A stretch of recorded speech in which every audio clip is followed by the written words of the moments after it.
All rise.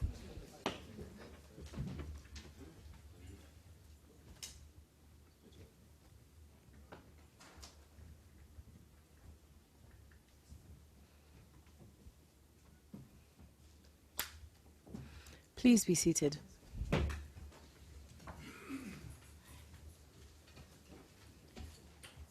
The Special Court for Sierra Leone is sitting in an open session in the case of the Prosecutor versus Charles Ghankay Taylor. Justice Richard Lastic presiding. Good morning. We'll take appearances first, please. Good morning, Mr. President, Your Honors, opposing counsel. This morning for the prosecution, Mohammed A. Bangura, Christopher Santora, Maya Dimitrova, and myself, Brenda J. Hollis. And Mr. President, just to bring to your attention, there are two quick matters the prosecution would ask to address before the accused recommences his testimony. Yes, thank you, Ms. Hollis. And for the defense, Mr. Griffiths. Good morning, Mr. President. Counsel opposite. For the defense today, myself, Courtenay Griffiths, assisted by my learned friends, Mr. Maurice Anya, Mr. Terry Munyard, and Councillor Superwood. Also with us is Salah Moylan, and our case manager. Thank you. Well, Ms. Hollis, I have your assurance that there are two quick matters. Is that right? That is correct, Mr. President. Thank you. The first matter relates to additional jurisprudence regarding defense counsel's contact with the accused during testimony, and we simply want to provide it in the instance that Your Honors are not aware of it. It is actually a Trial Chamber 1 decision, which came from the CDF case, and it's dated the 16th of February 2006, and it addresses this issue. Now, in that instance, the trial chamber exercised its discretion differently than Your Honors. We do have copies of that decision, should it be helpful to Your Honors. Well, yes, we'll certainly take that up. I think I know the decision you're referring to, but if you, perhaps if you could leave copies in any event, Yes. Ms. Hollis, it would be appreciated. Certainly. We can have the assistance. Well, of course, there's nothing to decide at the present moment. No, it's simply to provide Your Honors with this jurisprudence, as well as to provide opposing counsel with it.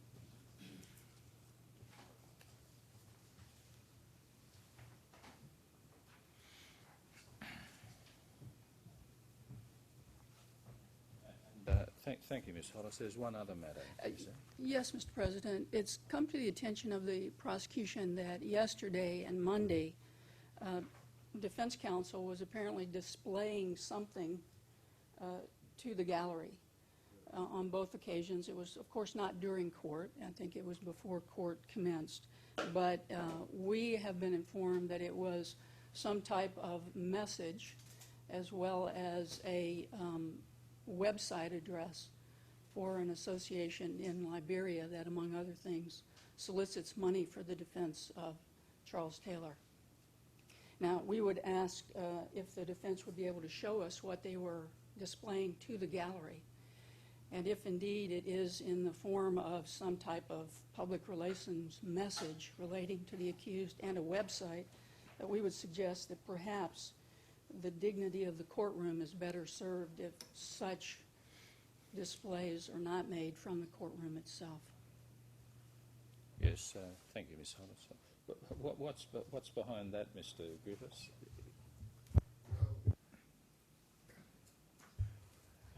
I can assure Your Honours that there certainly is no exhibit that we're displaying to the public gallery which we failed to disclose to the prosecution. So consequently, I really don't see what the point is of this particular objection.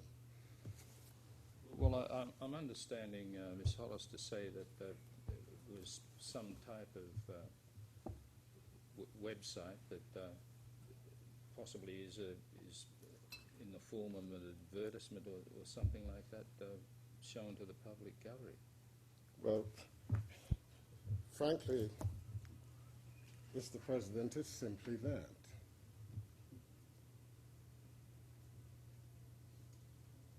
And it's been on the front of my folder since the trial began 2 years ago. and I see no reason why I have to conceal it, because I see nowhere in the rules where it says I can't. Well, just what is the point of it, though, Mr. Griffiths? Because I'm defending this man, and I say he's innocent. I see nothing wrong with displaying that on the front of my folder. I don't see anything wrong with that being on the front of your folder, but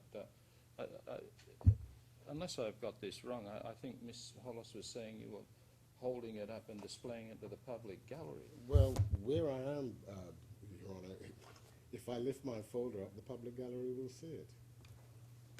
You're saying you didn't intentionally show it to the public gallery as some form of incentive or bid for support or advertisement? I did show it to the public gallery. Someone in the public gallery had spotted it and asked to look at it, and so I showed it to them. All right, thank you.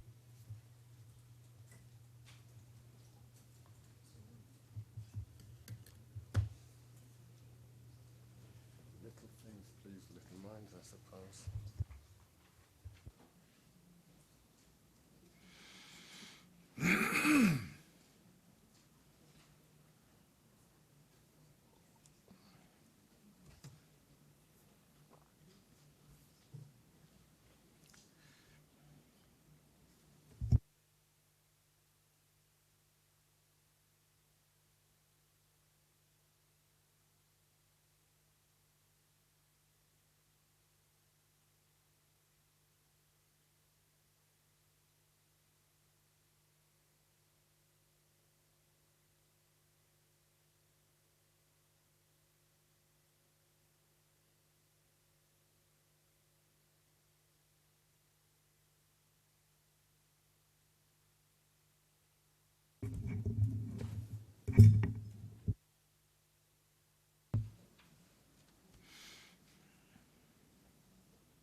Mr. Griffiths, we've discussed this.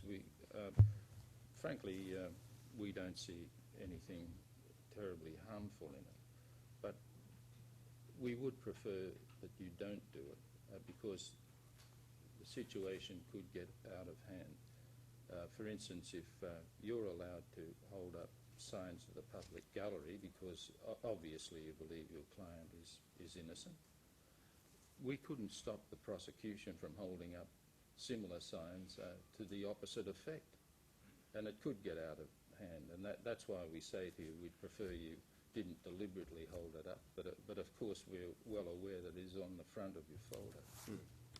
Very well, Mr. President. And now, Mr. Taylor, I remind you that you're still bound by your declaration that you made yesterday to tell the truth. Yes, sir, Mr. Griffiths. May it please Your Honours. When we adjourned last night, Mr. Taylor, you were telling us how those you were dealing with at the barracks were young men who had just come into power and knew nothing about governance, knew nothing about international relations. So I am there with them because most of the other progressives are at the ministries and dealing with other members of the council and General Kiwampa in the barracks.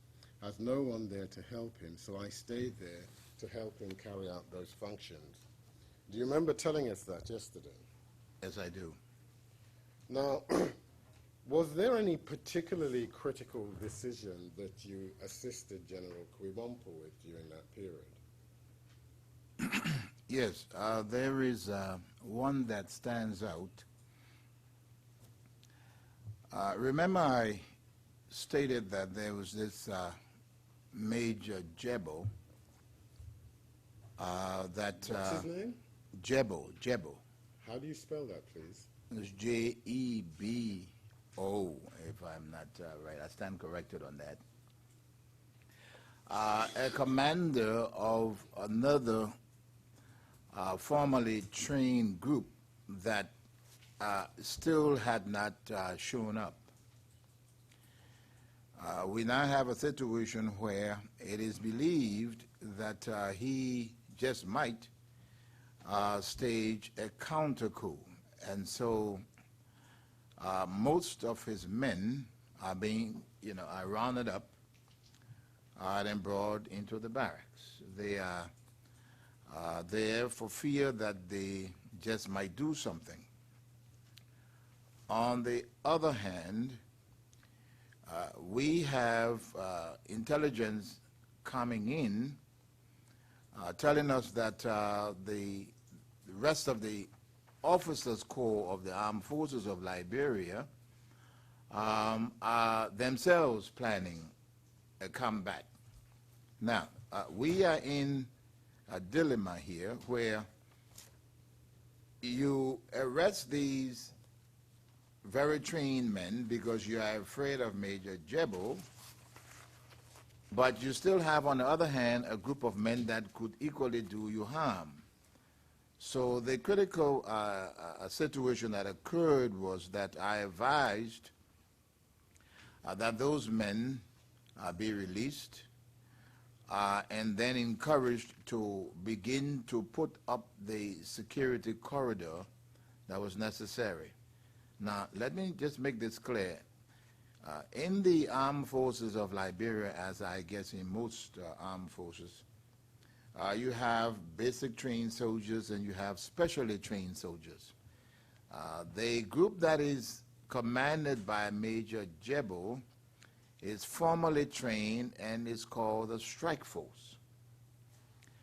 The new group that just staged the coup is another group. They call themselves the Special Forces, and they have just finished the training with what they call live ammunition, and they were just about the best trained.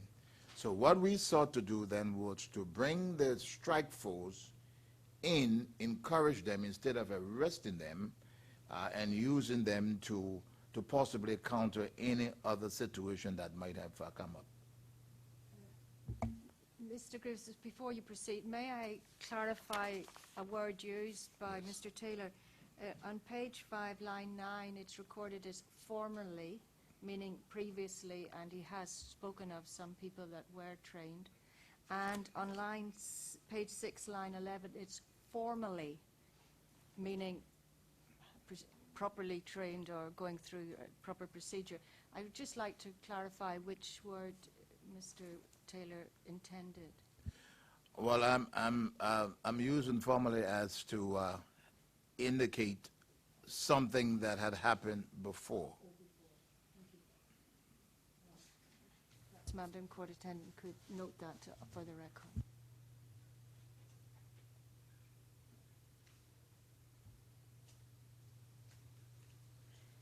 Now, did President Talbot have a son, Mr. Taylor? Oh, yes, he did. He had a son, and his name was A.B. Talbot, Jr. Was he married? Yes, he was married. To whom? He was married to the goddaughter of the president of La Côte d'Ivoire. What was her name? Her name was, well, her name is Daisy. She's still alive. I remember in my statement on yesterday, I did mention that after the death of Talbot, who was chairman of the OAU, some of the tensions that came up was as a result of him being the chairman of the OAU, but equally so, like Cote d'Ivoire became anxious because of the presence in Liberia still of the president's, well, we call it goddaughter, but it's almost in Africa, it's just about your daughter, was also of concern to him, and this was causing him more trouble. So he was married to the daughter, I would say. So the daughter was in Liberia at the time of the coup. Is that right? That is correct. And help us, did anything in particular occur in relation to her? Oh, yes. What was that? On or about the third day of the coup, while we are sitting in the commanding general's office, and I say, why are we? Again, let me just say who we are. I'm there, my fiancé is there, and other members of the council. A lady is brought in, and I still remember very, very clearly, in a very yellow dress, and she appears to be pregnant, and she's fair in complexion, and she's really, really stressed out, and I say, but who is this lady? And they say, oh, this is A.B. Talbot's wife. But I was still in the United States, and I remembered that A.B. Talbot was married to the daughter of the president of La Cote d'Ivoire. And I said immediately, I said, oh, General, we can't touch this woman. Turn her over immediately to the Ivorian ambassador. And quickly he said, okay, fine, fine, fine. And I personally, along with my fiancée, escorted Daisy to the Ivorian embassy and turned her over to the ambassador. And what happened to her after that? She was immediately thereafter, the president of La Cote d'Ivoire asked permission for an aircraft to come in. He sent in an aircraft, and she was picked up and flown to Abidjan. And help us. To which country did Doe make his first official overseas trip? To the best of my recollection, it was to La Cote d'Ivoire. Now, meanwhile, what happened to Talbot's son? A.B. Talbot managed to take refuge, apparently, and I must say here apparently because news stories put him at several different places, but finally he ended up at the French embassy accredited near the capital.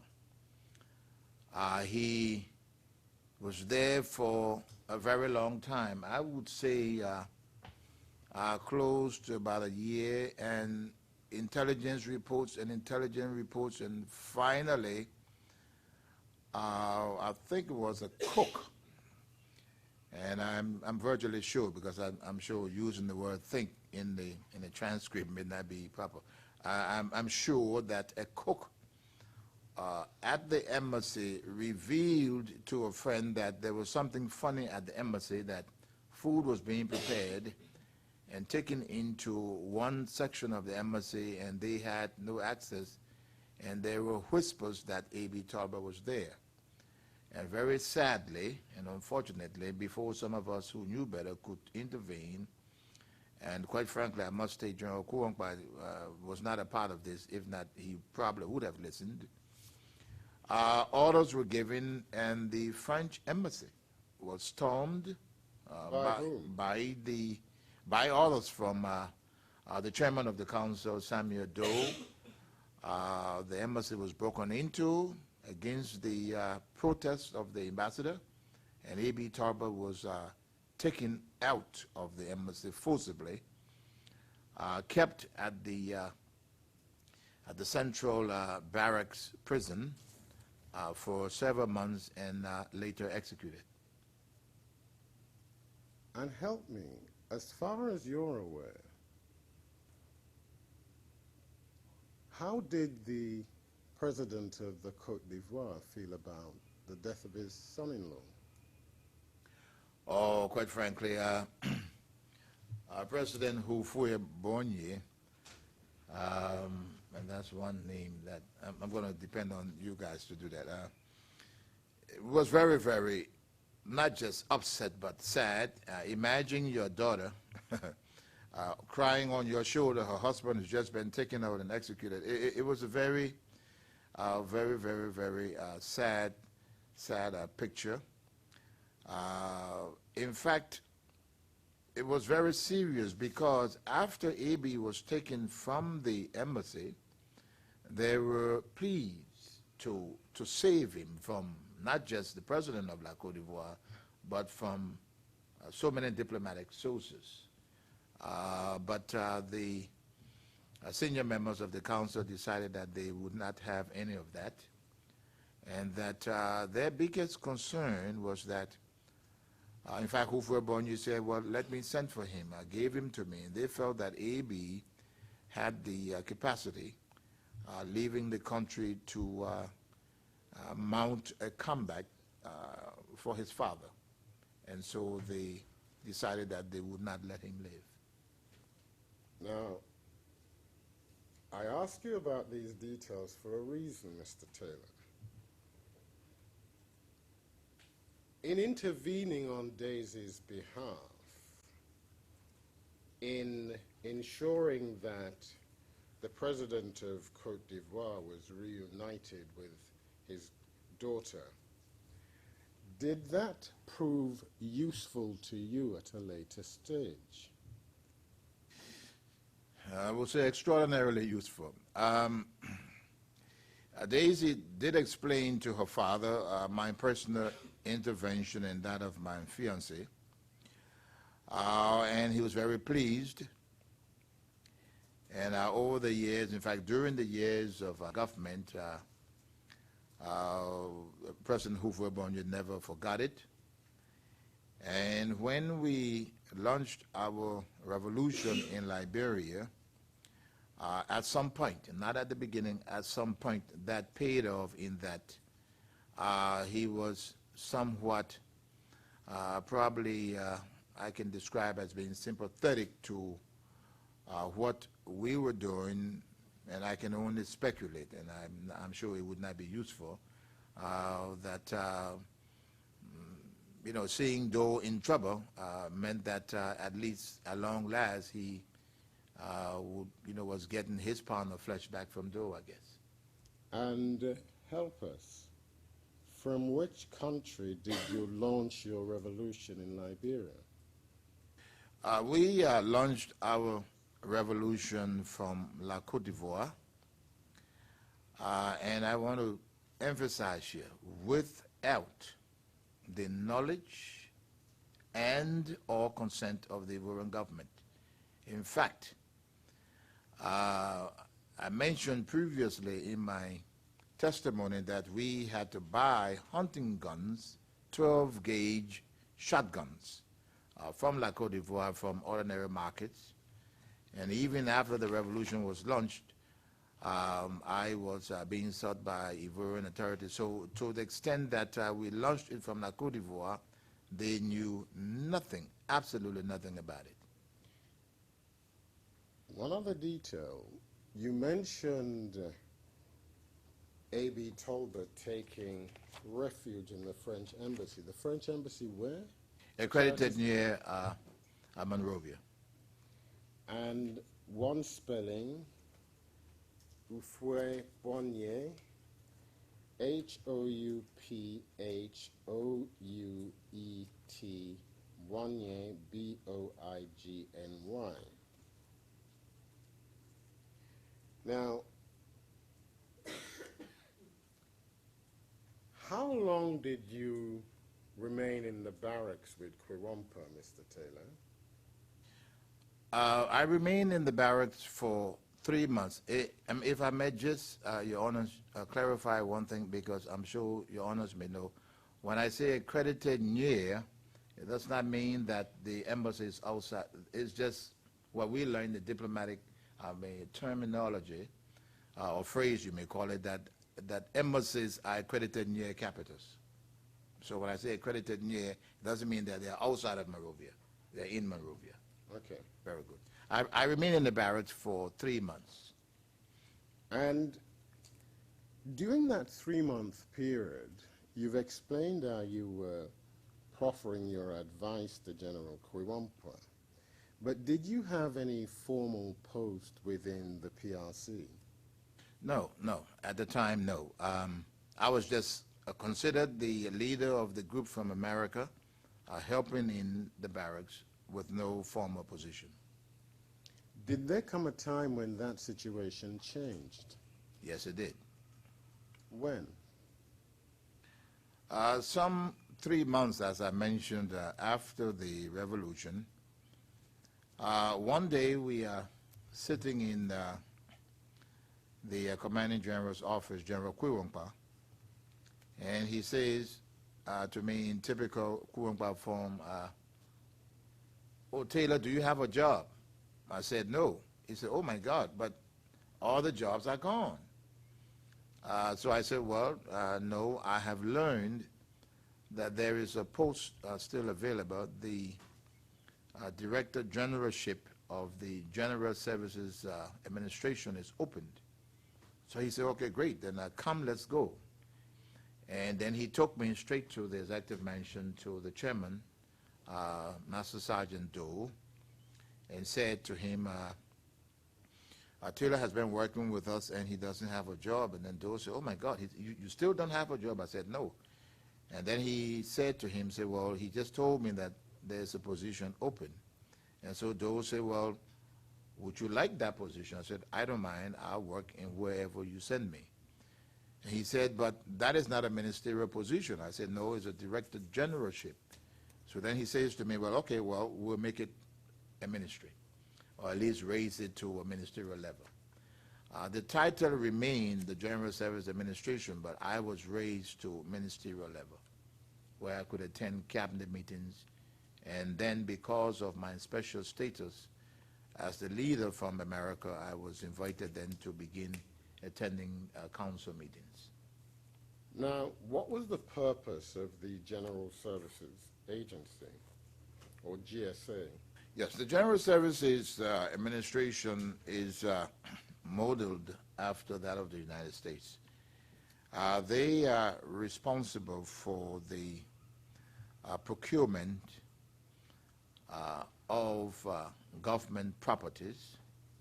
I would say the procurement and the maintenance of those properties.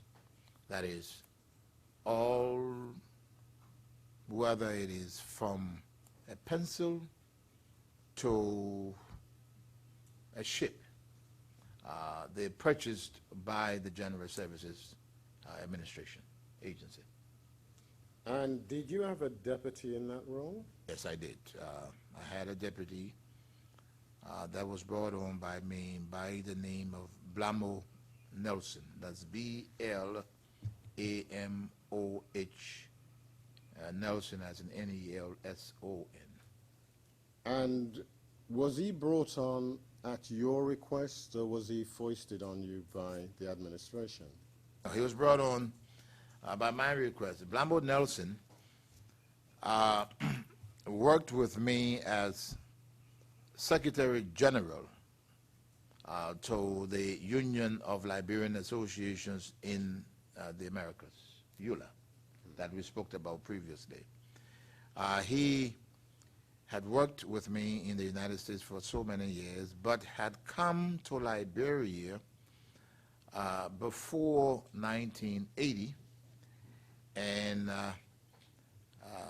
and worked at the Ministry of Finance. So he was an old union hand, and union, that is, again, U-L-A-A, an old union hand that I felt that we needed. This is a man who really loves papers. He loves working with paper and paperwork. And so I felt he could be very, very useful at the agency as my deputy. I requested that.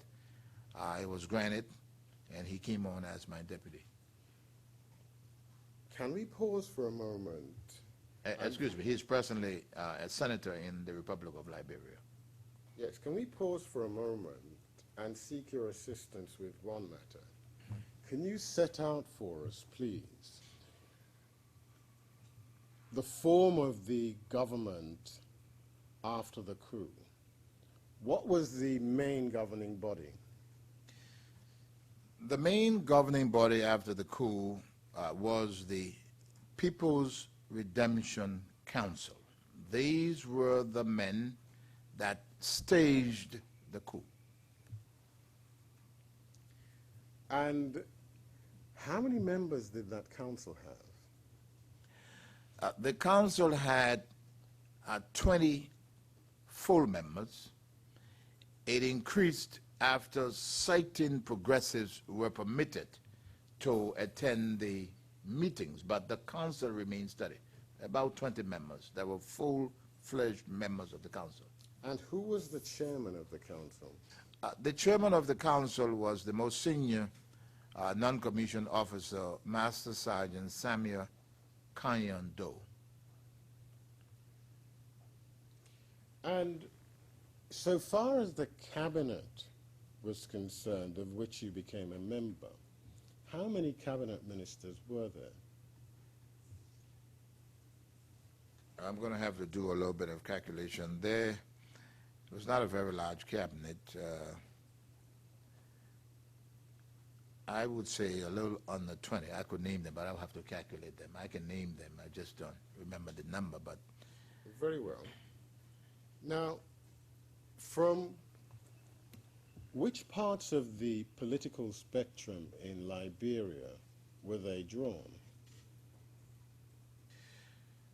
as I look at the framework right now, it was not from a very wide spectrum, because when you look at the cabinet, there may have been about, I would say, one person that I can almost say was from the Americo-Liberian, another half of a person, and what I mean by half of a person, because I was on the cabinet, but I was not a fully Americo-Liberian, because I'm half and half. But the rest of them were from the Aborigine population. And in terms of political complexion, was there any kind of split or divide within the cabinet? Oh, definitely. This may be one of the situations that you call what, strange bedfellows. If you remember, I talked on yesterday about the progressives, and I'm talking about the Union of Liberian Association in Americas. Then we have the Progressive Alliance of Liberia under the leadership of Barkus Matthews, who comes to Liberia and forms a political party. Then you have MOJA, the Movement of Justice in Africa.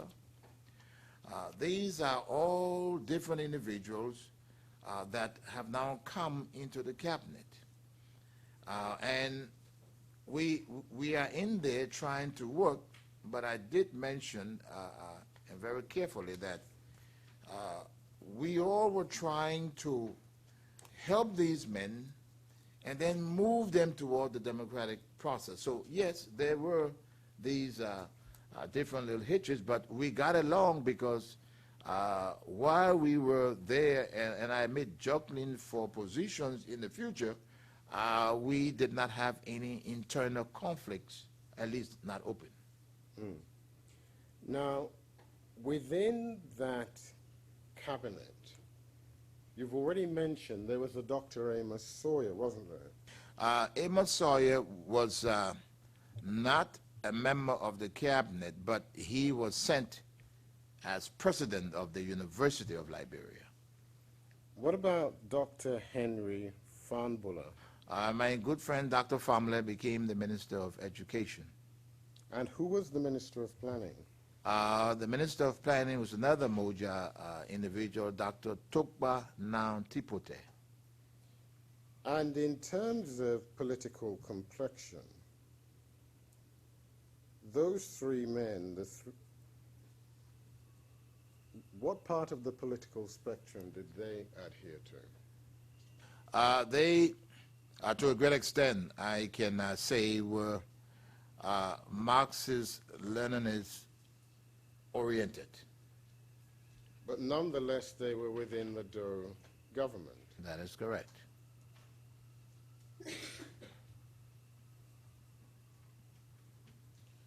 So within Liberia then, what was the supreme decision-making body? The People's Redemption Council itself. And by what method did they rule? They ruled by decree, but don't let us forget that we're talking about military people. And while there were discussions, the most senior officer, there are times that you just do not challenge your superior. And so the top echelon of the council, that is the chairman, Samuel Doe, the vice chairman, the speaker, the secretary general, and the commanding general, at that tier, by tier I mean at that level, would probably make certain decisions and virtually pass it down to the rest of the council, because it was a strict military channel and chain of command. Speaking of which, did that fact that this was a military administration have any personal consequences for you in terms of your own status? Oh, yes. It did have consequences. And in fact, I mentioned that these were young men, but they were smart men. What they ended up doing to all of us,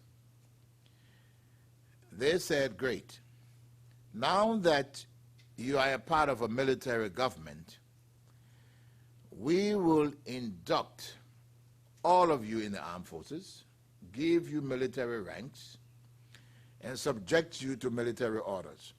Now, all members of the council took the rank of lieutenant colonel upward. Members of the cabinet were all, and I use the word inducted. I had never at that particular time had any military training. We did not do any military training to get the rank. Up till now, I have never had any military training whatsoever. So we were made majors, deputy ministers for administration, were all made captains, and assistant ministers were made lieutenants. Now, the intent, what they said was that we will be subjected to orders. So when you receive an order, you had to follow it. And so members of the council were then divided up, where each council member, or maybe a group of 2 or 3, were placed in charge of ministries and agencies of government. So they became what they call chairpersons of certain committees that headed certain agencies. So, for example, if you were chairman of the People's Redemption Council Committee for Finance, so the finance minister reported to you. Now, I was at the General Service Administration, so I had a chairperson that I reported to. Who was that? His name was Robert Noukou. That's N-O-W-U-K-U, Noukou.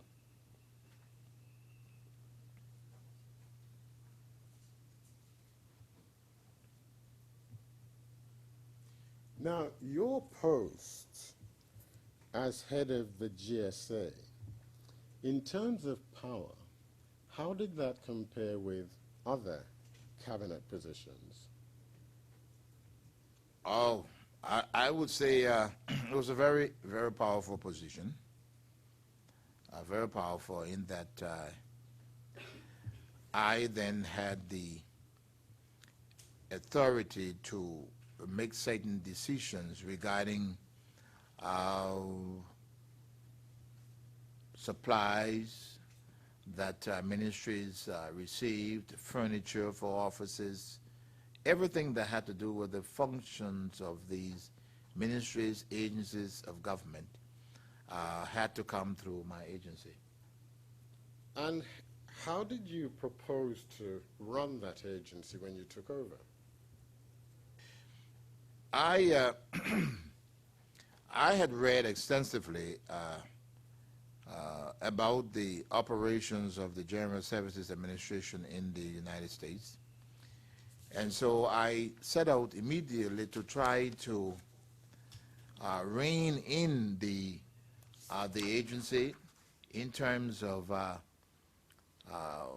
being able to save money.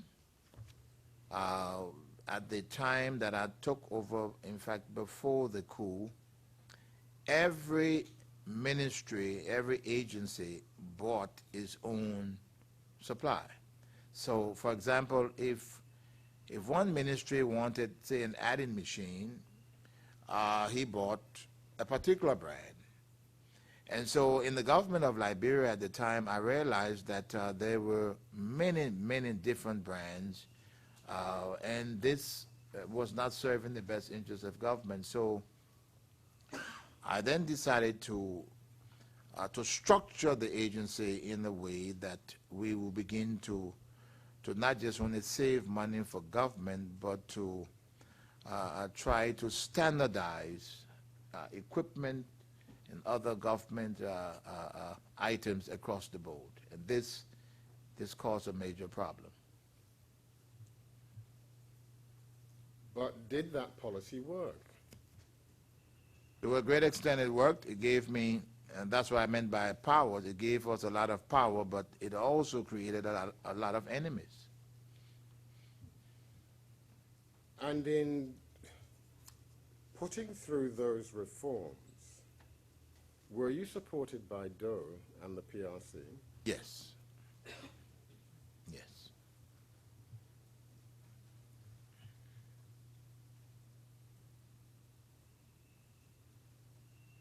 Now,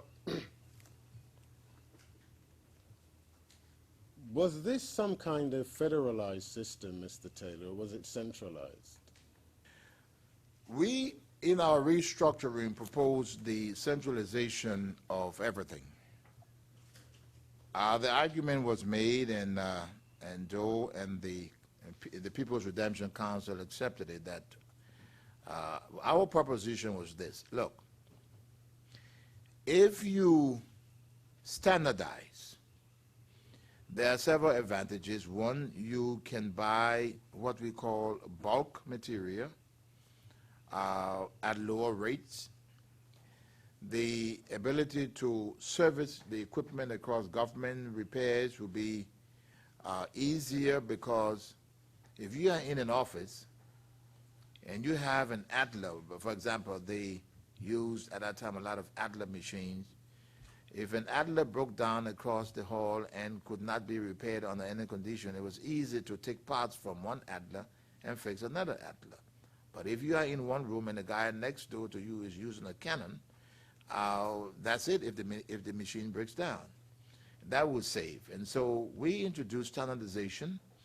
We also talked about bulk purchasing, and that brought about tremendous savings. So in terms of the heads of individual government departments, is it the case that hitherto they had made their purchases on an individual basis? Yes, and not only made their purchases as individuals, but prices were just so wide apart. One ministry could buy, let's say an example, let's say a Canon 250 adding machine would be reported for, let's just use a rough figure, $100. Another agency would probably show $200. And so this disparity was a major problem, because they bought individually and there were no savings. And in reality, Mr. Taylor, what was the real root cause of those kind of disparities? Well, let's not mince words here. This was just pure evidence of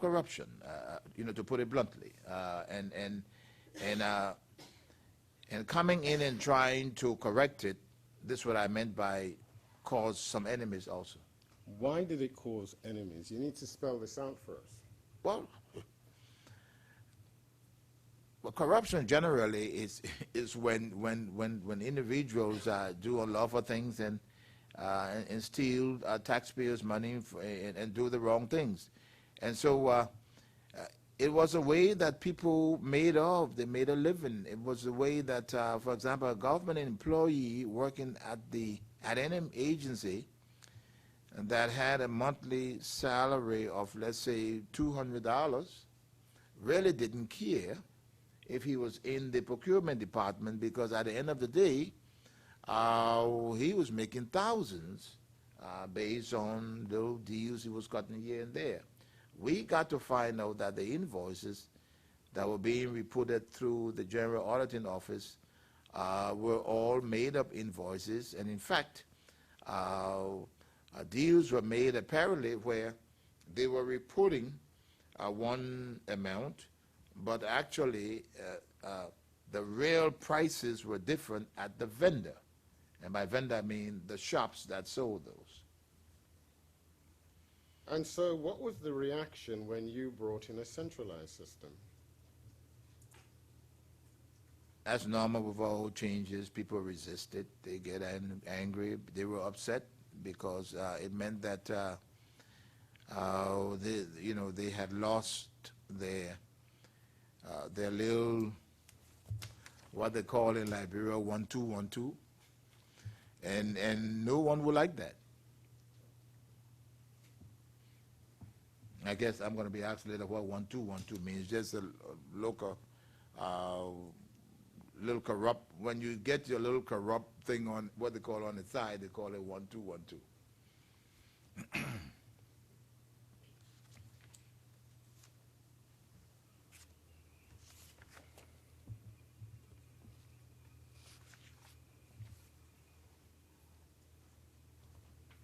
Now,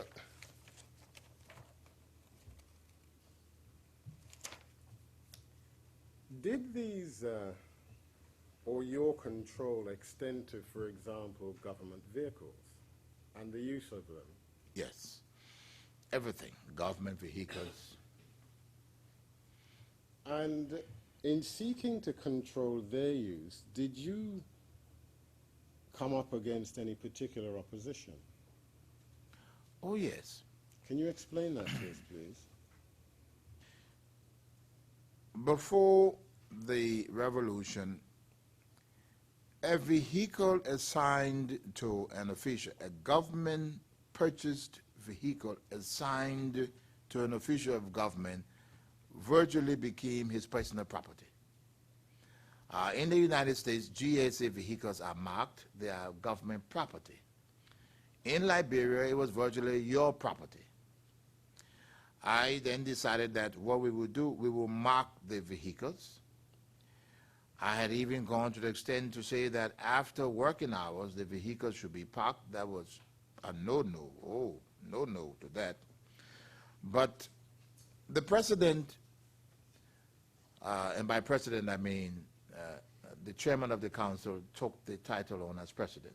So I'm referring to Samuel Kayando, and presidents before him took what you call trips around the country to hold executive council meetings. This is one of those meetings that I escorted the late President Talbot on, the same kind of meeting. Now, but the General Services Agency is responsible to making sure that the president on that trip had what he needed to use, whether it was vehicles,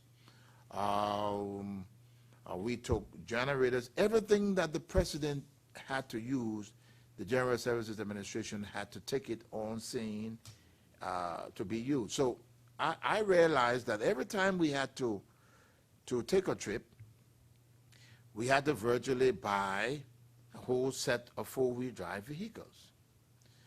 And by the end of the trip, whoever got those vehicles, say if the ministers were accompanying the president, he would think that the vehicle assigned to him as minister was I mean, had to be kept in such mint condition that he couldn't let it go on the bad roads, so he needed another vehicle to take him. But upon return, he would try to hold on to that vehicle. So we were just buying vehicles for almost every trip. So I went to the chairman, and I said to him, look, we can't afford this. So from now on, when it's time for your trip, all GSA vehicles being used by officials, I don't care who the person is, we will stop them and take the vehicle and use it for the duration of your trip. And so there were, and he backed it, and so there were some little scrimmages from time to time, because a day or two before the trip, we would set up roadblocks across the city with the help of the police and take the vehicles. And were people happy to lose their vehicles? Very, very unhappy. Very, very, very unhappy. And that's what I described as scrimmages would occur. But my colleagues they were majors. We were all majors. So they couldn't do anything to me. And again, I had the authorization of the president. So they just had to complain but stop at some point. But did that make you popular? Very unpopular. Very unpopular. Now, you've explained to us yesterday how it was that those who took power came from the indigenous population and from the lower ranks of the army. Now, in terms of them now being in power, did that have any consequences for you in terms of you having to meet their expectations? Oh, serious consequences. How so? My name is Charles Taylor. Now, Taylor in Liberia is an Americo-Liberian name. Now, for us at that particular time, and some members of the council that understood I also had Aborigines background, I was comfortable and they were comfortable. But for a vast majority of the council, and I'm talking about again the PRC, I was still considered a Congo man. Now,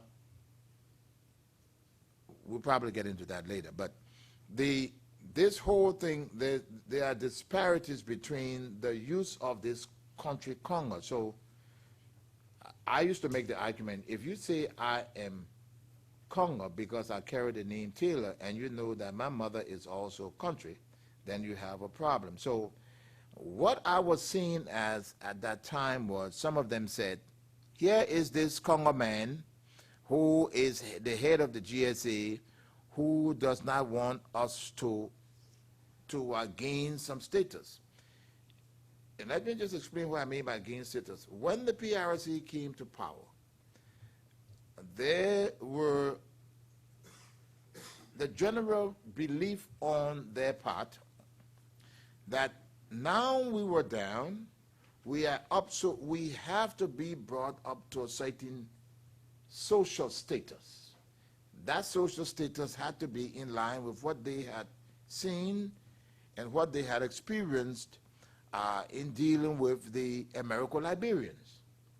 So they were calling for things that they felt that they were entitled to, because the Americo-Liberians before them had those things. Things like what? Vehicles. They wanted their homes furnished properly, and who would blame them? I surely had nothing against that, and still don't. They wanted vehicles of the status that other ministers that were Americo-Liberians had in previous governments.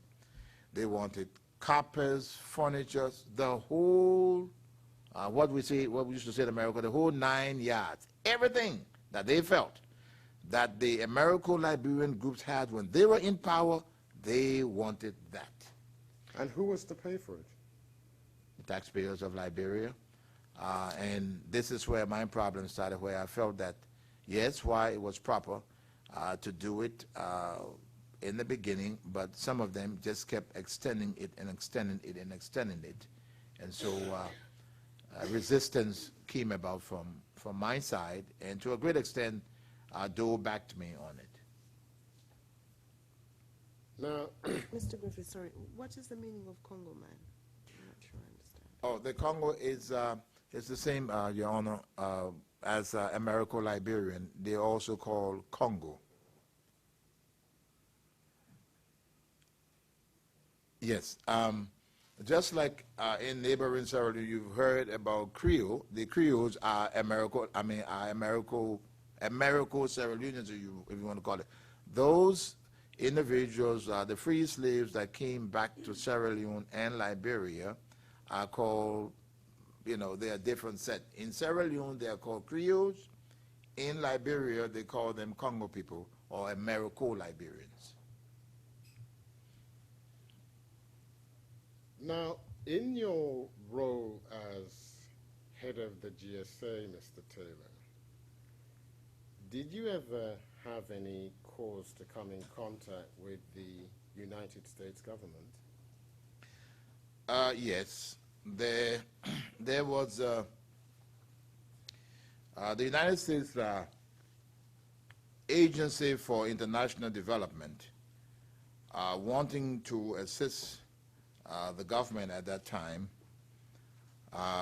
did a survey of ministries and agencies of government and appreciated what we were doing at the GSA, and did say at the time that the GSA was the best run agency of the government.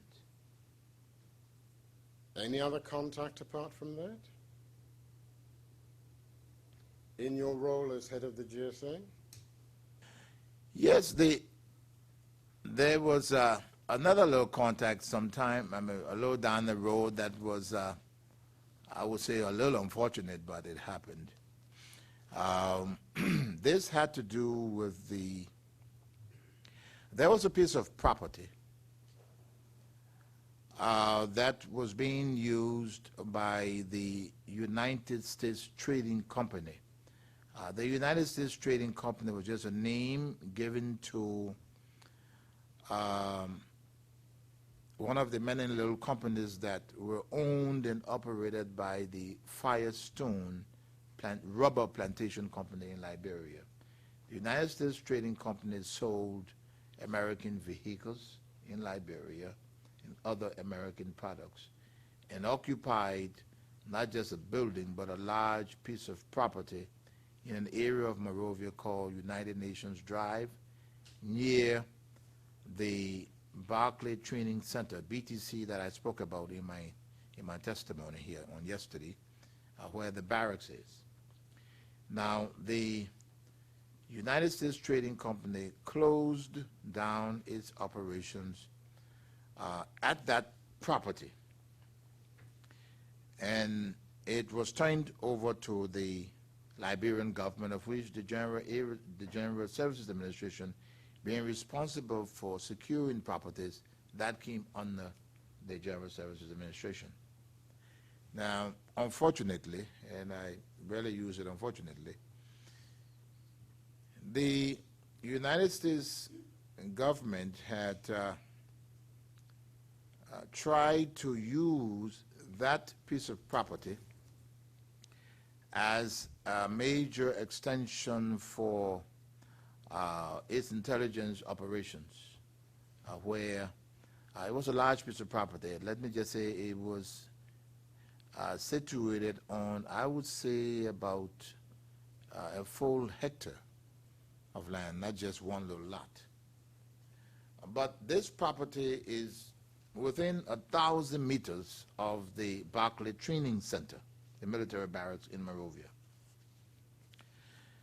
Unfortunately, because it was owned and operated by the Firestone Rubber Plantation Company, the United States Embassy did not get the okay from the General Services Agency before it moved in on the property, had it fenced in, and had contracted to a local construction company in Monrovia the contract to renovate and upgrade the property.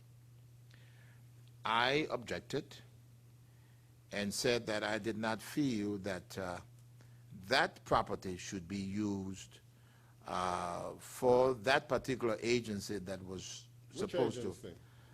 It was just an extension of administrative and other facilities for the Central Intelligence Agency. And so I said that the United States was an ally, is an ally, and I will still say it's still an ally, and I have no problems with them. But I felt that even with friends and allies, there are still secrets, and that for the agency to move so close to the barracks, it was not proper, and that we should find another piece of property far from the barracks.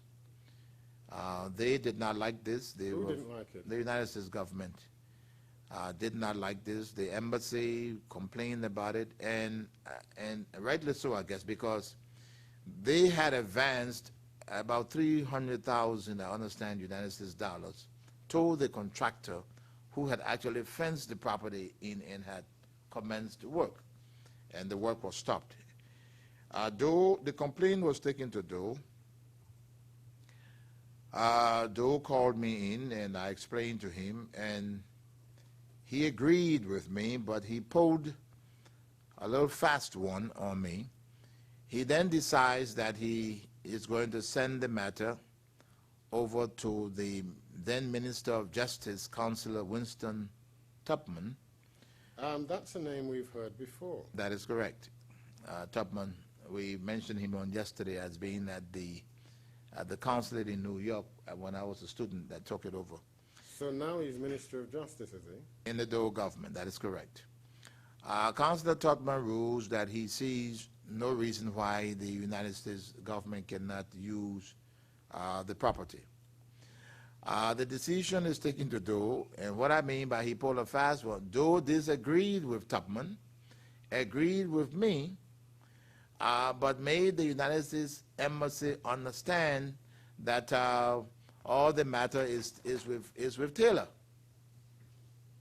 And I'm sure the United States ambassador should have known that there was no way I could disobey the president's order if he seriously wanted them to use that property.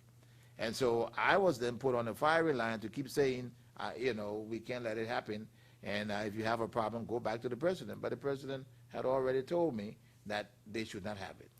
And so that's what I mean by, so that was the second contact that I had with the United States Embassy at the time.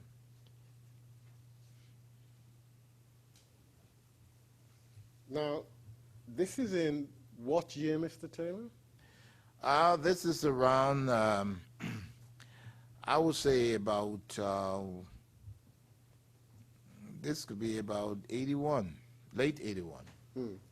And were there any consequences later for you because of that?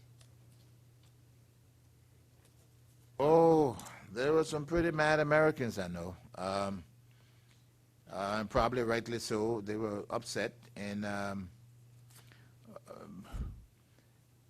guess this later on proved to be why I would say I was later on arrested on extradition charges by them. They were pretty you know, angry. Now, I want you to cast your mind back to January 1981. Did anything in particular happen to you in that month whilst in Liberia? We are still going through this country Congo business. A lot of the members of the council, knowing my background, I knew that I was, if anything, half and half. They knew that. But others did not accept it, and they were still like in all organizations, some hardline members. And some of them succeeded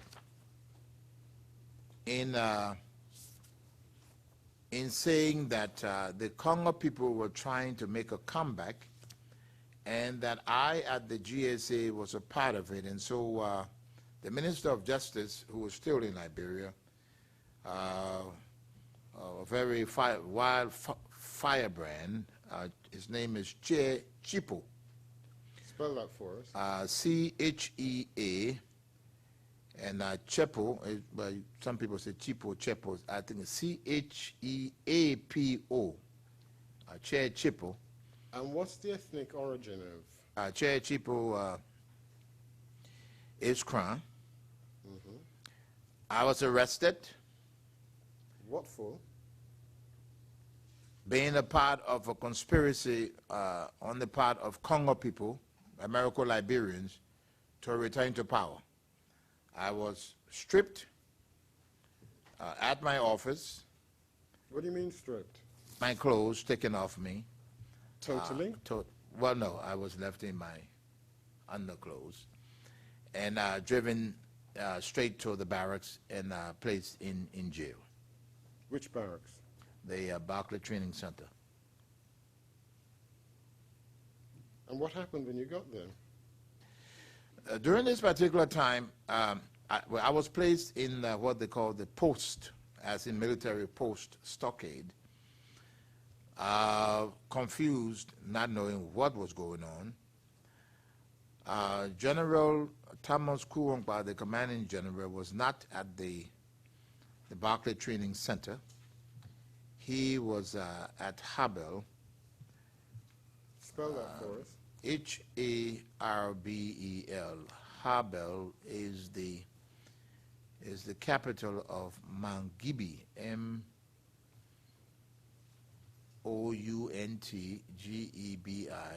Mangibi County, but is the seat of the Firestone rubber plantation in Liberia.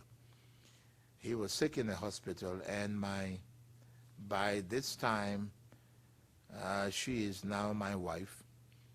I'm speaking about Tupi. I managed to get a message up to him. He was very upset. He immediately returned to Monrovia, drove to the post stockade, released me, provided for me members of the armed forces for my immediate security, and then drove, put the military unit at the barracks on alert, and drove to the executive mansion really in anger, and told the chairman of the council that he was very upset about what had happened to me. He knew those that were behind it. It was unacceptable that he had released me, and if anyone arrested me again, it would mark an end to the revolution. Now, were any precautions taken for your personal protection thereafter? Yes, I just mentioned he provided me a full military unit of one platoon of 44 men, fully armed.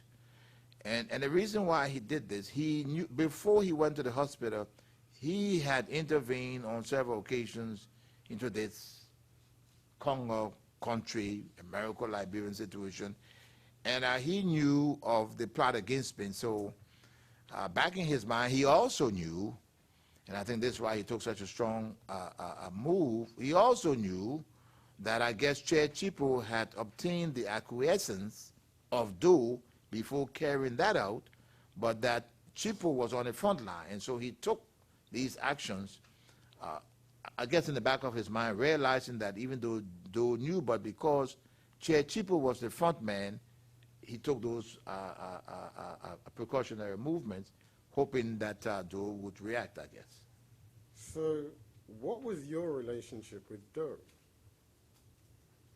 Oh, at the time, I would assume that Doe and I had no real problems, but because of my days at the barracks, Kuwongba and I had grown closer than any other member of the council.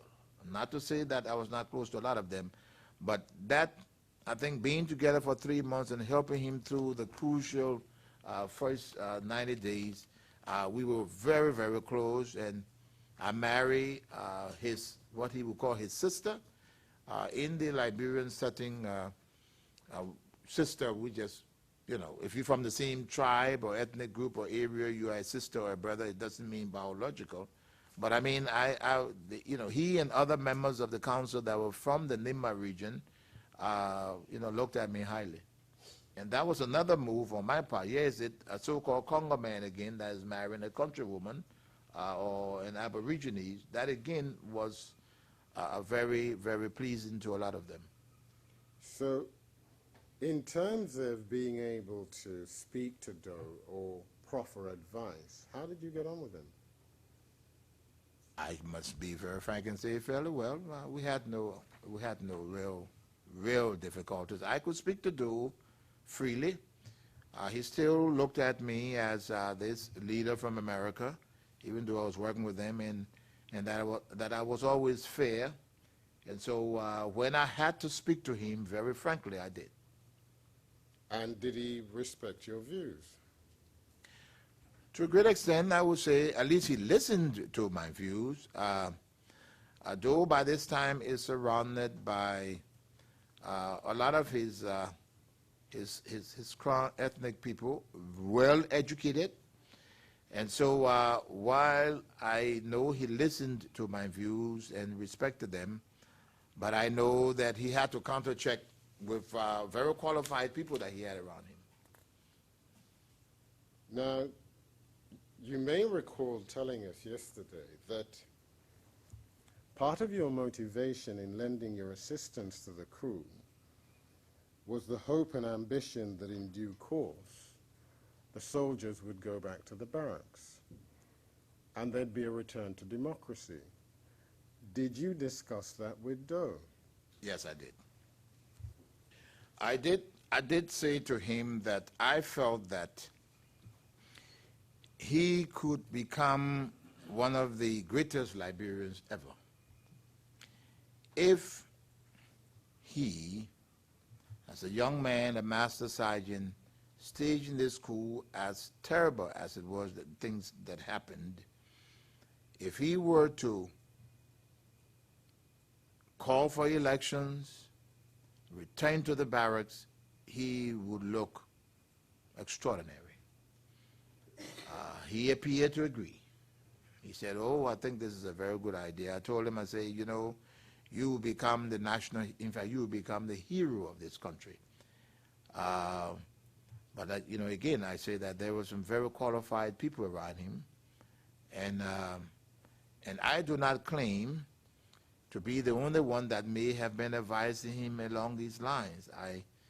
I can't say for sure, but I'm sure, knowing how other progressives thought, I can almost say that others were advising them to return to barracks, elections that people might be able to turn to, democratic rule.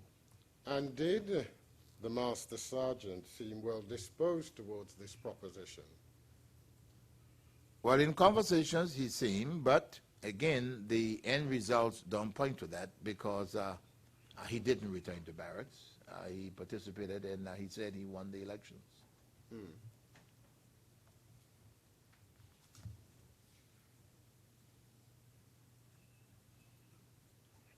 And in terms of the foreign policy of the government, Mr. Taylor, what course did that take under the Doe regime? Well, in terms of foreign policy, Liberia, like I said, has always been the stepchild of the United States. And that's what I meant when I said yesterday they could do more for us than they've done, and I hold this against them. Doe has executed we're saying, I mentioned that on yesterday in my testimony, because of this apparent movement towards this old Soviet Marxist-Leninist situation. This was very pleasing and on the part of the United States, and they really opened up to the PRC and commenced immediately to upgrade their assistance to that particular government, and even it continued after Doe was elected. At the time, I was not in the country, but from all of the figures that we have seen, during the period from the PRC government to the end of the Doe era, after being arrested by Prince Johnson, the United States had invested $500 million in that Doe government. Now, that was more than all previous years combined of all other administrations. So you can just look at that and see if all other administrations combined did not get that kind of assistance, and during that short period, Doe got $500 million. It shows that in terms of policy, that the United States embraced Doe. And don't let's forget, we're still in the Cold War era. And so in terms of foreign policy, he like all previous, and I know all future Liberian presidents will lean heavily toward the United States.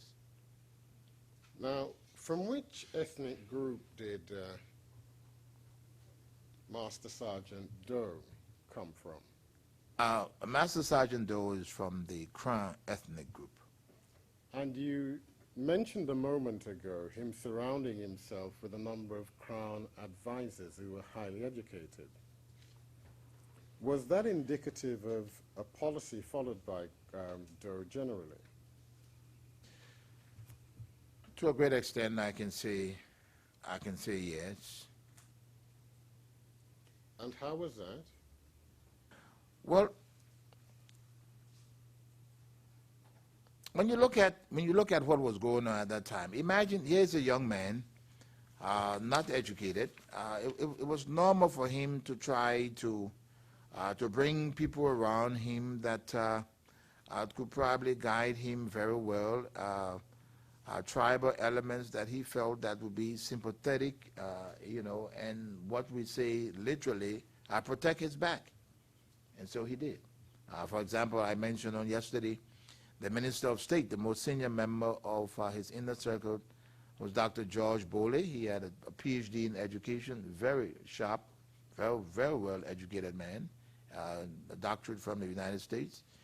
And there were other members of the executive mansion crowd that were also very, very well. He had advisor, the former president of the union. I mentioned his name on yesterday by the name of Bala.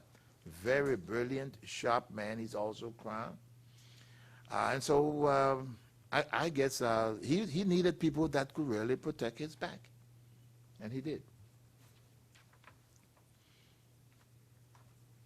Now, did your relationship with the Master Sergeant continue to be amicable? At some point in time, there was a little, I would call a little gray area that developed. How did that come about? Doe, upon apparently deciding to stay on in power, realized that he had to make certain moves. Now, General Thomas Kuwangba, and any Liberian, yesterday, today, and tomorrow will tell you, developed to be one of the most respected members of that government throughout. Now, Doe got into a position where he wanted to stay on. Kuwangba was one of those that had bought the general argument across the board that he needed to return to barracks. General Thomas Kuwangba is very strong. He is the commanding general of the armed forces. All the soldiers respect him. the civilian population respect him. He's in favor of a return to civilian rule. So Doe decides that he has to make a move by weakening Kuongpa's position. He then decides that the only way he can weaken Kuongpa is to move him, and it was a smart move, was to move him from the position of commanding general, move him to the Capitol building, the official offices of the People's Redemption Council that had been used by previous legislators, and make him Secretary General of the Council, which is just an office job, put one of his own crown generals in charge of the armed forces, thus making Kuongpa weak and unable to do anything. Now, Doe is aware that some of us are very close to Kuongpa, and we will go to any length to protect him too. A lot of the members of the armed forces, upon the whispering of this particular move, decide that before this happened, Kuongpa has the loyalty of the army and the population, that Kuongpa should remove Doe. All of us agree. I agreed. A lot of us that were close to him agreed that this should happen. So Kuongpa now refuses to take the position of Secretary General, and there is a stalemate. Doe charges that he is, what they call in the army, this is insubordination, he said. And what they decide to do then is to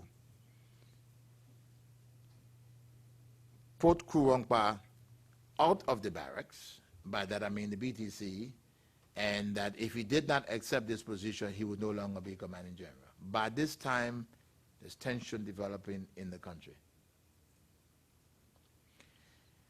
Those of us that have agreed that Kuongpa should not go are standing our grounds, and Doe leaves the country, and we tell Kuongpa it's time to make your move. But this was a very nice young man. Kuongpa decides that he would do it, but if there were bloodshed involved, he wanted nothing to do with it. So those of us that knew Doe decided that we would leave before he returned from Europe and wreak havoc on us. And so I left, and others left. Kuongpa was eventually placed under house arrest. Now, which year was that, Mr. Taylor? We're talking about 83. Now, when you say you left to go where? I left first to La Côte d'Ivoire and on to the United States. Now, prior to leaving, had you experienced any other difficulties with the Doe regime? Oh, yes. He moved on me also. Doe removed me from the General Services Administration and sent me over as Deputy Minister of Commerce. When was this? This was in 1983. Why was that done? Well, he said to me, after he did it, I went to him and I said, well, why did you move me? He said, well, you know, people are complaining. They are saying that you are taking money from the GSA and giving it to me, and that is not true. So listen, Taylor, go to Commerce, hold the deputy ministerial position, and within a few weeks, I plan to remove the minister and you will become Minister of Commerce. But the movement from the GSA to Commerce at the position of Deputy Minister was in fact a demotion, because the deputy minister was a captain and I was a major. So you're moving me from a senior position. It was a demotion, in fact. So he said, well, you can keep the rank because you will not be deputy minister very long. Because of your background, you are an economist, so we will have no difficulties in making you minister. So, but I didn't wait around for that. Who was the deputy minister at that time? At that time, the deputy minister was a gentleman called Clarence Momolu, M-O-M-O-L-U, Clarence Momolu. Did you get on with him? Oh, Clarence and I didn't really get along. He was very close to the chairman of the committee that controlled the GSA, the gentleman I mentioned, Robert Nwuku. And they were like brothers because Nwuku is from Lofa County. Momolu is from Lofa also, and they were like brothers. And so the deal, in fact, under the whole thing was because the council members thought that I was supposed to be this Congo man, not giving them their goodies, the whole point was to bring one of their quote-unquote own to the GSA. So what they did was to move me from GSA as Deputy Minister of Commerce and move Clarence Momolu from Commerce to the GSA. What do you mean their goodies? As I explained, wanting to be raised to the level of the constant calling for cars and rugs and furniture and beds and all of these things that I mentioned earlier, they thought was necessary to bring them up to the status where they believed that the Congo people had before. Now, in terms of the popularity of the Doe government within Liberia, were they still as popular by this stage, the stage you're talking about now, as when the coup originally occurred? I would say no. There's a little tricky thing here that we must understand. Remember I mentioned that one of the progressives had gone to the University of Liberia, Dr. Amos Sawyer. As president. As president. Now, as the years passed, the University of Liberia, this is the Moja man going as president of the University of Liberia. The University of Liberia became a hotbed for ideas. And so, and it was not just American Liberians at the university. We had a large number of people from the Aborigine population at the University of Liberia. So what Sawyer tried to do at the University of Liberia at the time was to begin to use the university as his base to begin to put out his own ideas and increase his popularity. So Doe is now working against the quasi-academic community. And so he's becoming unpopular now, not with quote-unquote Congo people, but people seeing that they needed to move from this military government into a civilian situation, commenced buying the idea that they must return to barracks. So we're talking about a period now of about 2 years. The idea is catching on that they should return to barracks because actually they were not producing the goods that the majority of the population expected of them. Now, the university, you said, become a hotbed of ideas. Did that develop in any way? Yes. How? Oh, they started minor demonstrations on campus. They started speaking out, and I'm talking about the so-called Aborigines, and a whole bunch of the students were arrested, and most of them were from the Aborigine population. One of them that was arrested at the time is a gentleman called Courtenay Wisse. Courtenay, I think it's O-M-M-E-N-Y, and I stand corrected on this. We may have to write. Wisse is W-I-S-S-E-H. Another that was arrested during that time is a gentleman called Ezekiel Pajibo. That's Ezekiel as normal Ezekiel as in the, I think it's E-Z-I-K-E-L if I'm not mistaken. Pajibo is P-A, I think G-E-B-O, Pajibo. Both of these gentlemen are crowns. Courtenay Wisse is crown, Ezekiel Pajibo crown. They are arrested, charged with treason, and Doe wants to execute them.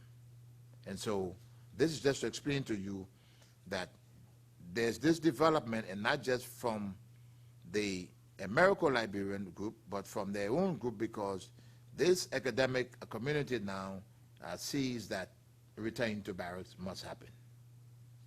And apart from those arrests, Mr. Taylor, did Doe respond in any way to this budding student unrest? Oh yes, he passed a People's Redemption Council order, a decree that barred any participation. I can't even remember all of the no's in that decree for that would bar students or anyone from getting involved. That was a decree, if I'm not mistaken, it's Decree 2A. That was very, very well not liked by anyone in the country. Very draconian. How long did that decree remain on the statute books in Liberia? Until I became president. And then what did you do? One of the first two things that I did as president, in fact, I think it was the first thing that I did was to publish an executive order barring that decree. The second thing that I did was during the tenure of the PRC, and even during the Doe years, there were massive confiscation of properties of all former government officials, and as an act of reconciliation, because they had not been formally charged, or there were no proof or any court proceedings against them, their properties were just confiscated and had just been occupied by individuals that did not own them. I returned all of the properties to those that had lost them. Let's come back to the Doe regime now. Now, when those students were arrested, did you attempt to do anything about it? Oh, yes, I did. What was that? I went to him and said to him that what they were about to do, in fact, the students had been deemed guilty, and there were cries from certain circles to execute them. And I said to him that that was the wrong thing to do. And I can remember saying to him that if you insist and you try to do this, I am out of here. I do not want to be in Liberia after this situation has occurred. I don't want to be around, because I told him, I said, it will be not just a catastrophic mistake, but that will probably mark an end to the People's Redemption Council government. And did that make you popular with Doe? Well, quite frankly, I would be fair to Doe. I would not say that on that particular incident, I would have become unpopular. No, Doe did not show any real resentment for that statement. But knowing Doe, you could hardly tell what he was planning anyway. But I do not think that I fell in any bad books with him for saying that. I guess he probably just listened and said, oh, okay, I'll listen to Taylor, and you know, and probably decided to do what he would want to do anyway. But that incident, I did not sense any major rejection. He got a little upset, and he said, well, you see what they have done, and this is unacceptable, and these children, and this and that. He was a little angry, but he calmed down. But at the end of the meeting, I didn't leave from the office feeling any particular threat from him. Now, some spellings. Commonly we say CommanyWissech,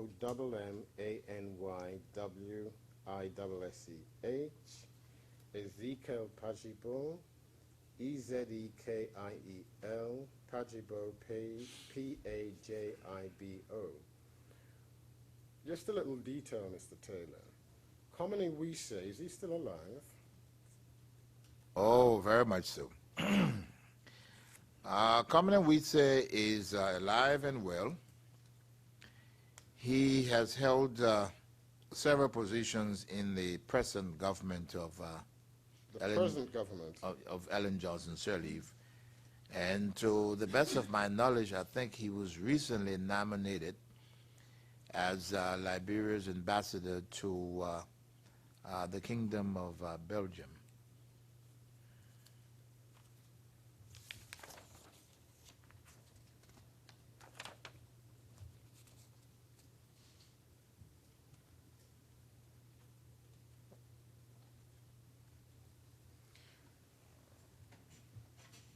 Now, Quiwampa,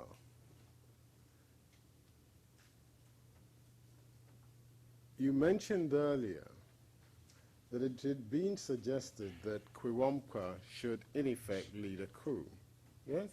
That is correct. Did Quiwampa attempt to do so?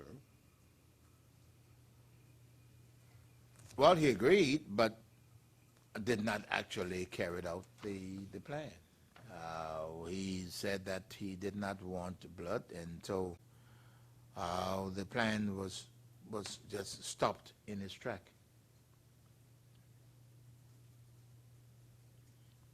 So, in late 1993, was Quiwampa still in Liberia? I left Liberia in late 1993 personally. I left before Quiwampa. Now, Quiwampa, remember I mentioned, was under house arrest when I fled the country. I cannot say precisely when he left Liberia because he was taken from house arrest by some people to hide him, and he was in hiding for a long time. I don't know exactly because I was not in contact with him for a brief period of time. So I can't say precisely whether it was late 83 that he left or early 84, but I knew that he was in hiding and he had been kept by some very good friends of his, I understand. Where? I understand it started off in Monrovia. There were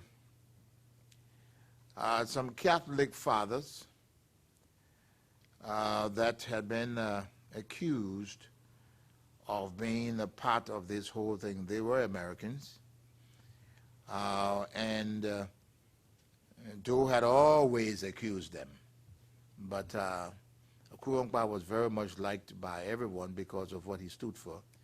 I understand that they had hidden him for some time, and he eventually left, I think went to Sierra Leone and then on to the United States.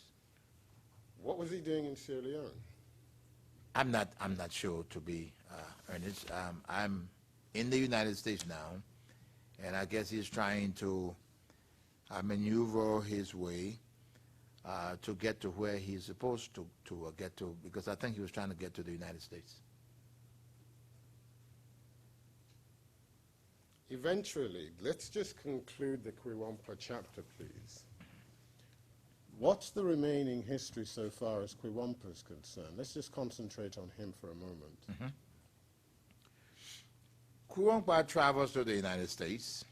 Were you in the United States at the time? Yes. When he did get to the United States, I was there.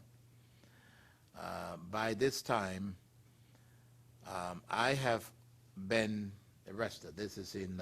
We're coming back to that. Yeah, okay. But, But I'm let's in the just United States. concentrate on Kwiwompa. I'm in the United States. And what happens with Kwiwompa? Kwiwompa is actually with these two Catholic fathers. I remember one of the name, Father Hayden, that Doe had, Spelling? I think it's Hayden, Father Hayden. And he is with them. And he's also in contact with another Liberian by the name of James Butte. He is presently chief, I think, correspondent for Africa that works for the Voice of America. They are together, and it is apparent that Kwiwompa begins to put his act together as to what he wanted to do back home in Liberia. In what way was he putting his act together? He began planning his move back to Liberia to remove Doe. And what do you know about those plans? Well, only what I was told. Doe had reached a point where even some of our best friends wanted him out. So Kwiwompa goes to America. He's with Father Hayden and the rest, and he's working along with certain agencies. Which agencies? Kwiwompa's movement is backed, I would say, by the United States government. My question was very simple, Mr. Taylor. Which agencies? Well, he is working with the CIA at the time to help him get back to Liberia. And so where does he go after the United States? Straight to Sierra Leone. To do what? To train, plan, and be armed for the invasion of Liberia. And who's assisting him in doing that? I would call his managers. Father Hayden, plus I do not know the immediate names of the handlers from this agency that I just mentioned, but I know he's with Hayden, and back in Sierra Leone, he's working directly with Dr. Henry B. Famule. And who's the president of Sierra Leone at the time? He's General Joseph Momo. And what actually takes place in Sierra Leone at that time when Kwiwompa goes there? Kwiwompa goes to Sierra Leone, and all deals are made for the training in Training of whom? Of military people. From where? From Liberia. To do what? To overthrow the government of Liberia. And where in Sierra Leone were they training? They were training just outside of Freetown. Who was training them? The Sierra Leonean government used a gentleman by the name of Mohammed Doumbouya, who, and I'll spell that if I can, Doumbouya, there was a unit of the Sierra Leonean police, and I'm sure the Honorable Counsel here knows the SSD, Doumbouya that I know personally, was used and instructed to train the forces that were about to invade Liberia. So they were trained under the command of Doumbouya. And then what happened after that? They invaded. The arms were bought was supplied by the president at the time, So the arms were supplied by whom? by the Sierra Leonean government, Yes. To do what? to invade Liberia, For what purpose? to seize power. And overthrow whom? Samuel Kayando. And so that's the Sierra Leonean government doing that. That is correct. In when? This occurred, this initial attack occurred in, I think it's 1985, if I'm not wrong. Can you help us with a month and day? Oh, no, I just can't recall right now. I'm in the United States. And help us, what progress did that make, that attempt? General Kurongpa, Thomas Kurongpa, leads the operation into Liberia. They are, to a great extent, successful. They enter, they seize the radio station, everything, make broadcasts on the radio. But there was something funny that happened on their way in. And now this is a very important part of it because, again, that upset me because I am, in fact, Thomas did not listen anyway. But they go in on their way at the border. The commander of the unit that is leading the troops is killed at the border, not by Liberian government forces, but by one of the members of the invading force. Now, strangely, what was going on, it is believed, and I have heard nothing to the contrary to say that it is not true, that Kurongpa had been used by certain progressives within the invading force. And let me clarify this for the judges. Kurongpa arrives in Freetown. He has to recruit and train Liberians. So he has to draw this stock of Liberians from Liberia. And so he contacts almost every progressive. Amos Sawyer sent the famous journalist in Monrovia called Tom Kamara was there. The present chairman of the Election Commission in Liberia, Jimmy Flomoyen, was there. These are the Moja Marxist Leninist individuals. Now, so Ellen Johnson Sirleaf was contacted. Burma Family is there, so his people come. So what is happening now is that conglomeration of individuals within the organization have their own agenda. And I want to be very clear about this. I'm saying that this is believed, but there's been nothing to the contrary to suggest that it is not true. Their objective was to use Kurongpa to stage the coup, eliminate him, and Moja would take over the country. So the commander, a gentleman called Bia, B-I-A-H, Bia is killed on the border by a member of that group. So they get into Monrovia. The coup is successful. General Kurongpa goes to the radio station, not even knowing that his commander was killed at the border. Is left naked.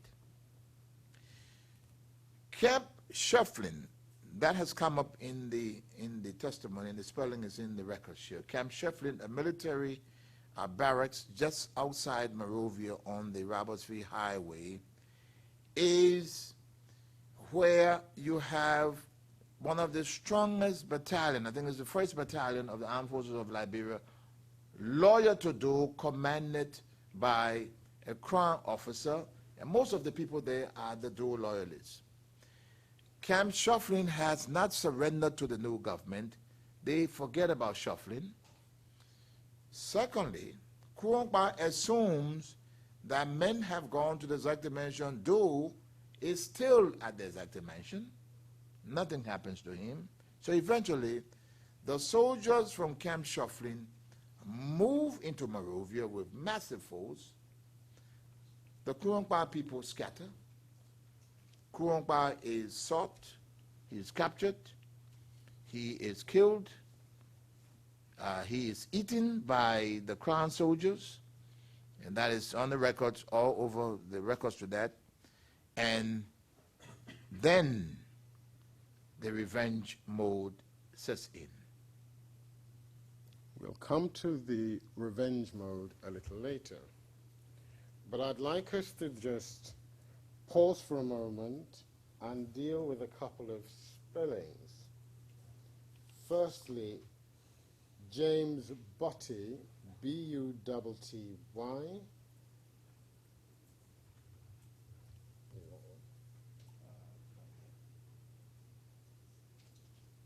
I'll have to wait for the others. But in any event, you'd mentioned that you yourself has left Liberia.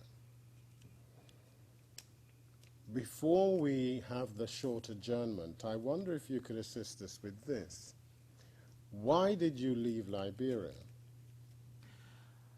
I left Liberia when General Thomas Courtenay said that he could not order the armed forces to move in because it would involve bloodshed, because he was sure that a certain segment of the armed forces that Doe had loyal to him, especially the Crown and other groups, would resist. There would be bloodshed. He did not want it. I knew that things would get bad after Doe returned from Europe, where he was visiting, and so I left out of fear.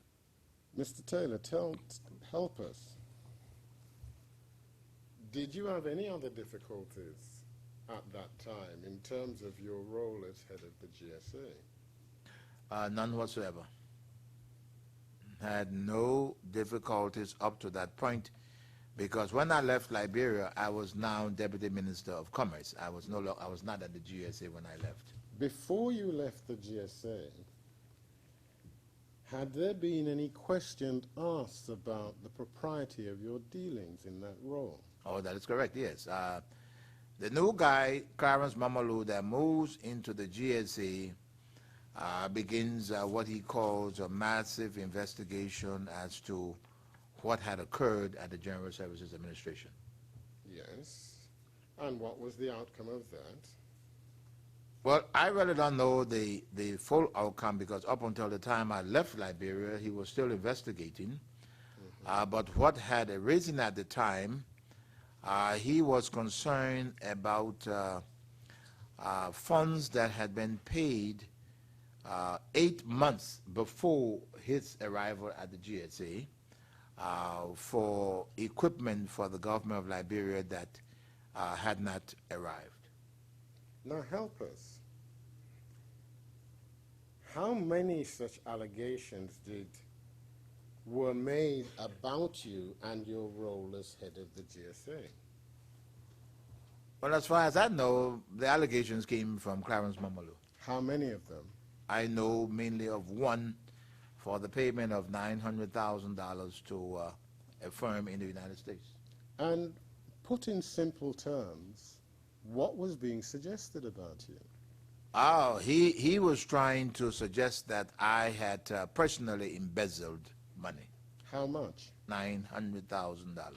Had you done that? No, I had not. When you left the Liberia, were those investigations still ongoing? They were still ongoing.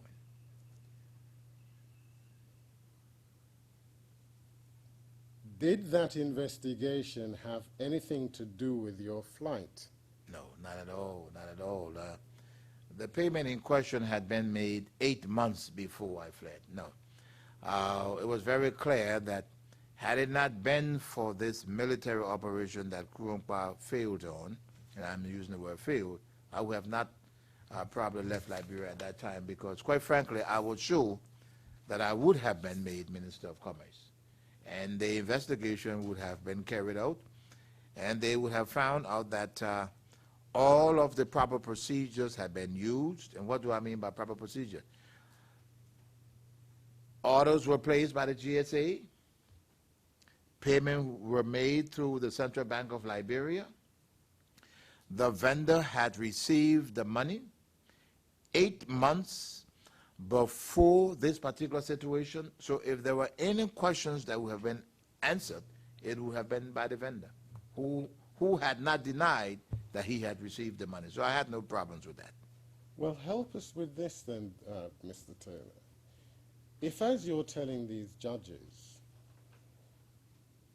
you were not guilty of any wrongdoing, what do you say was the motivation behind those allegations? I know that Clarence Mamadou wanted to destroy me, and some of the other guys wanted to, but they would not have succeeded. It was purely to destroy Charles Taylor. Why would they want to destroy Charles Taylor? Well, don't let's forget that we're in this mood of what? This Congo man that is doing very well, who is so respected and loved by a lot of members of the council, we need to break Taylor. And that's what they wanted to do. And was this being done with or without Doe's approval? Quite frankly, I cannot say with any degree of certainty that this was done with Doe's approval. To be very fair to this gentleman, look, I know Samuel Doe. These allegations, if Doe was behind the allegations when they first came out, number one, he would have dismissed me from the GSA instantly. I believe that there were other individuals moving in there, because having been president myself, when the president is really behind something, really behind something, I mean, you would almost know. I mean, so I don't think Doe easily could have said, oh, there are allegations, you are dismissed, and you will remain out of office until you answer to these allegations. But he did not even comment on it. The executive mansion did not do any releases on it. And so I would say that this was not of Doe's doing, no. I'd like you to hold that thought, because I note the time, and I'm going on to another aspect of this, Mr. President. Yes, thank you, Mr. Griffiths. We'll take the short adjournment now and reconvene at 12 o'clock. All rise.